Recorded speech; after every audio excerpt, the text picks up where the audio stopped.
ഇന്ന് കൃത്യം 9 മണിക്ക് ഓൾ ഇന്ത്യ അഡ്വാൻസ് ബുക്കിംഗ് ആരംഭിച്ച ചിത്രത്തിന്റെ കേരള പ്രീസെയിൽ കളക്ഷൻ റിപ്പോർട്ട് ഇപ്പോൾ പുറത്തു വന്നിരിക്കുന്നു. അതിലേക്ക് വരാം. അതിന്റെ മുന്നേ മൂവി പ്ലസ് മീഡിയ എന്ന് പറയുന്ന നമ്മുടെ ചാനൽ ആദ്യമായിട്ട് കാണുന്നവരാണെങ്കിൽ സബ്സ്ക്രൈബ് ചെയ്യുക. ബുക്കിംഗ് ആരംഭിക്കപ്പെട്ട മിനിറ്റുകളെ കൊണ്ട് തന്നെ വൺ ട്രെൻഡിംഗിലേക്ക് എത്തപ്പെട്ട ഒരു ബുക്കിംഗ് ആയിരുന്നല്ലോ എമ്പുരാൻ എന്ന ചിത്രത്തിന് തുടക്ക സമയത്ത് തന്നെ കിട്ടിയത്. ഇപ്പോഴത്തെ ചിത്രത്തിന്റെ കേരള പ്രീസെയിൽ കളക്ഷൻ റിപ്പോർട്ട് പുറത്തു വരുമ്പോൾ 2198 ഷോകൾ ട്രാക്ക് ചെയ്തപ്പോൾ വെറും അഡ്വാൻസ് ബുക്കിംഗ് ആരംഭിച്ച് 240 മിനിറ്റ് ആവുമ്പോഴേക്കും സിനിമയുടെ കേരള പ്രീസെയിൽ കളക്ഷൻ 5,26,00,000 എത്തപ്പെട്ടിരിക്കുന്നു.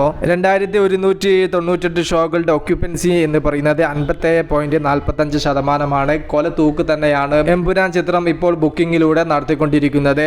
വിജയുടെ ലിയോ എന്ന ചിത്രത്തിന്റെ ആദ്യ ദിന കേരള FD എന്ന് പറയുന്നത് 12 കോടിയോളം രൂപയായിരുന്നു. എമ്പുരാൻ ചിത്രം ഇനിയും തിയേറ്ററിൽ എത്താൻ 6 ദിവസങ്ങൾ ബാക്കി നിൽക്കെ വിജയുടെ ലിയോയുടെ ആദ്യ ദിന FD കളക്ഷൻ എമ്പുരാൻ ചിത്രം മറികടക്കുമെന്നുള്ള കാര്യം ഉറപ്പാക്കിയിരിക്കുന്നു.